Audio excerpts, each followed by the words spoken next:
खालिदा जिया की वापसी के बाद बांग्लादेश के क्या हालात हैं? बांग्लादेश की 3 बार प्रधानमंत्री रह चुकी खालिदा जिया बांग्लादेश लौट चुकी हैं। इसके साथ ही देश की अंतरिम सरकार और खास तौर पर उसके सलाहकार मोहम्मद यूनुस पर आवाम चुनाव करवाने का दबाव बढ़ने लगा है। पिछले साल 8 अगस्त को छात्रों के प्रदर्शन और हिंसा के बीच तत्कालीन प्रधानमंत्री शेख हसीना को देश छोड़ने पर मजबूर होना पड़ा था। हसीना फिलहाल भारत में रह रही है। वहीं खालिदा जिया बीमारी का इलाज कराने लंदन गई हुई थी, जहां से वो पिछले सप्ताह वापस अपने देश लौट गई है। नेशनल सिटीजन पार्टी का उदय। बांग्लादेश में राजनीतिक दलों की अगर बात की जाए तो प्रमुख रूप से बांग्लादेश नेशनलिस्ट पार्टी और अवामी लीग के बीच मुकाबला रहा है।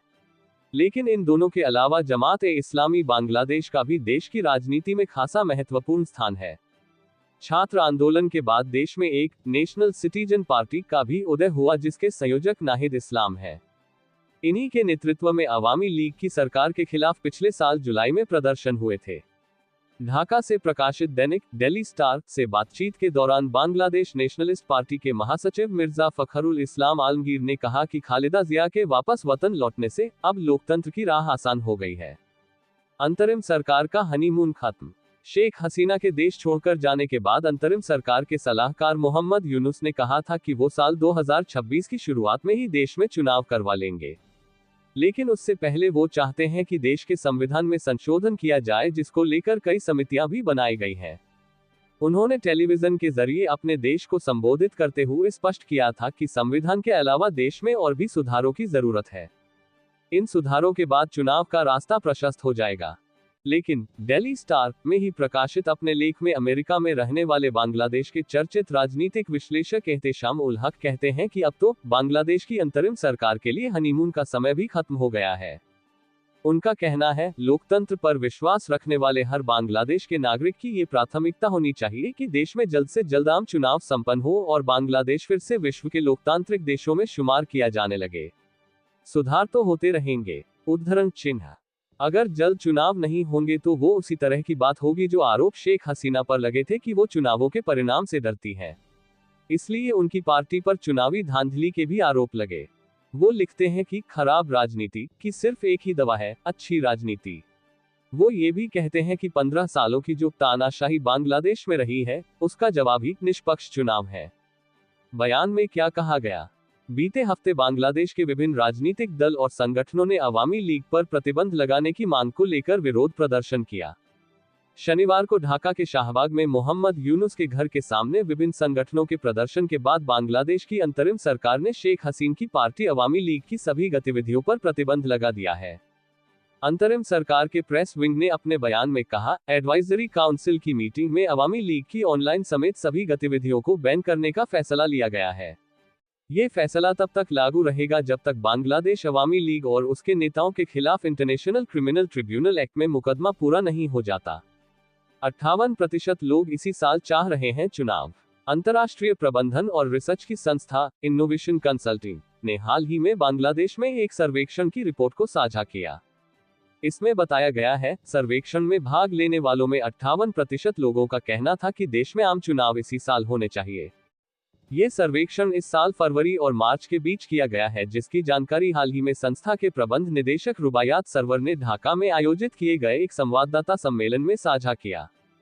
उन्होंने कहा कि ये सर्वेक्षण देश के 64 जिलों में किया गया, जिसमें हिस्सा लेने वाले 75% लोगों की उम्र 45 वर्ष से कम थी।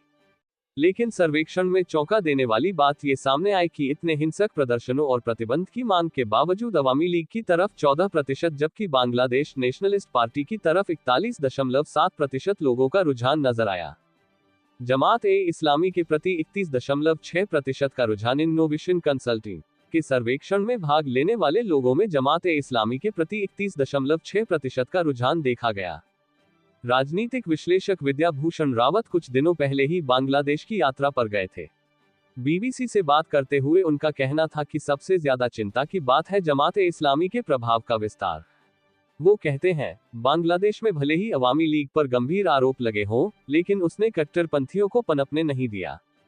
वो कहते हैं, अवामी लीग की सरकार के रहते हुए अल्पसंख्यक कभी खुद को असुरक्षित महसूस नहीं करते थे, लेकिन अब अल्पसंख्यकों पर हमलों की वजह से उनमें असंतोष और असुरक्षा की भावना पनप रही है।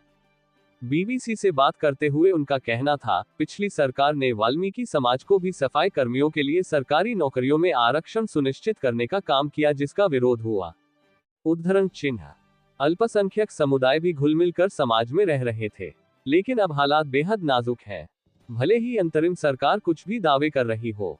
रावत का कहना है कि चुनाव करवाने से पहले संविधान में बदलाव और कई और सामाजिक सुधार की बात मोहम्मद यूनुस कर तो रहे हैं, मगर वो ये भूल रहे हैं कि ये उनकी चुनी हुई सरकार नहीं बल्कि एक अंतरिम सरकार भर है जिसे सिर्फ चुनाव करवाने थे। उन्होंने कहा, संविधान में बदलाव और सुधार का काम चुनी हुई सरकार के द्वारा ही किया जाना चाहिए, क्योंकि उस पर लोगों का विश्वास होता है, उसे लोग चुनते हैं। सुधार और संविधान में बदलाव के नाम पर चुनाव टलते जा रहे हैं, जिसके खिलाफ भी एक दिन आक्रोश पनप उठेगा। लोकतंत्र में लोकतांत्रिक तरीके से चुनी हुई सरकार को ही ये अधिकार है कि वो कानून बनाए। ये काम कोई बाहर से अचानक आकर बिना चुनाव जीते और संसद का अनुमोदन लिए बगैर कर नहीं सकता। वैसे भी मोहम्मद यूनुस पर भी ग्रामीण बैंक को लेकर कई आरोप लगते रहे हैं। खालिदा की पार्टी ने पिछले चुनाव का किया था बहिष्कार। खालिदा जिया ने 2 बार बतौर प्रधानमंत्री अपना कार्यकाल पूरा किया था। फिर तीसरे कार्यकाल में वो कुछ ही महीनों के लिए प्रधानमंत्री रह पाईं, जिस दौरान उन्हें सत्ता से बेदखल कर दिया गया था और उन पर भ्रष्टाचार के आरोप लगाए गए थे। उन्हें इन आरोपों के लिए 17 साल की कैद की सजा सुनाई गई थी। इस साल जनवरी में बांग्लादेश के सर्वोच्च न्यायालय ने उन्हें सभी आरोपों से बरी कर दिया था।